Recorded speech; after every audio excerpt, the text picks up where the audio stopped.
Ignorance got Trump elected, but not the kind you think.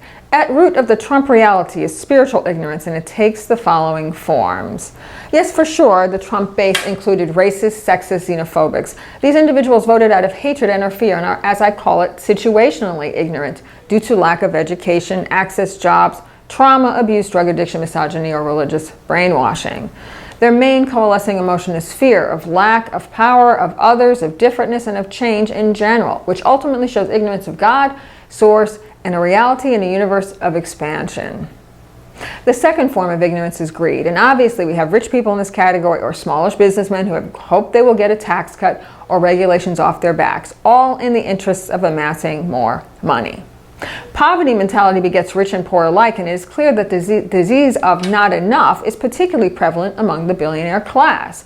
This shows ignorance of a spiritual nature, of an unquenchable inner void. There is a lack of understanding that the universe provides, maybe not all of the ego wants, but all that we need if allowed natural flow.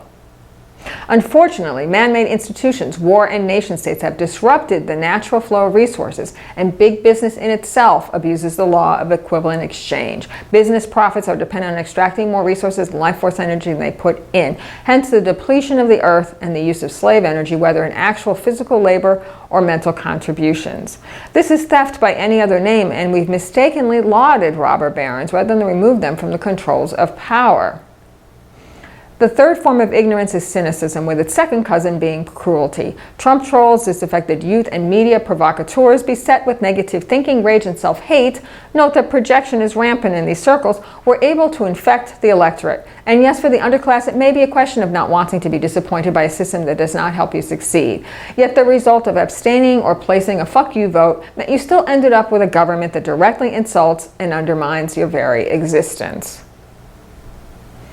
An even worse form of cynicism is opportunism. The politicians and CEOs are taking advantage of Trump's megalomania and mental illness for their own gain. In this instance, profit and power beat out patriotism, and these vultures are quite insane drunk on the prospects of dismantling the system for their own benefit.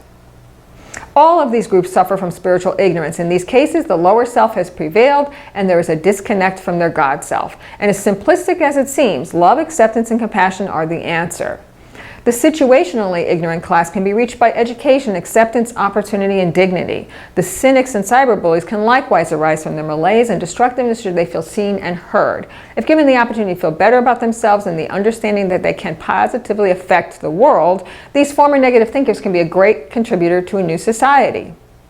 When it comes to the greed class, narcissism and lack of empathy makes this a hard group to awaken, as the ego construct is so strong. And when you bring in death, anxiety, sexual impetus, mental illness, and addiction to money, power, drugs, alcohol, and sex, the situation is exacerbated. As therapists or drug counselors, you can't really change a narcissist because they don't think anything is wrong with them. Likewise, alcoholism is a downward spiral where unless the original emotional pain is addressed, there is no cure. We've got two very sick end-stage individuals in charge of our country now, but their sickness serves the purposes of the greed class. So unless that disease is eliminated, these leaders will remain intact. What is the long view? We are at the midpoint now of the Pluto and Capricorn cycle, the end of empire, the destruction of the patriarchy. And even though we are experiencing a temporary backlash, it is basically the last gasps of a dying breed. With the end of patriarchy and the literal deaths of old guard businessmen and government officials, we will also see the demise of racism, sexism, and classism. Younger generations do not live with these prejudices unless religion has corrupted them and infected them with fear. But this can be easily remedied in time as more conscious people can positively raise the vibrations of all.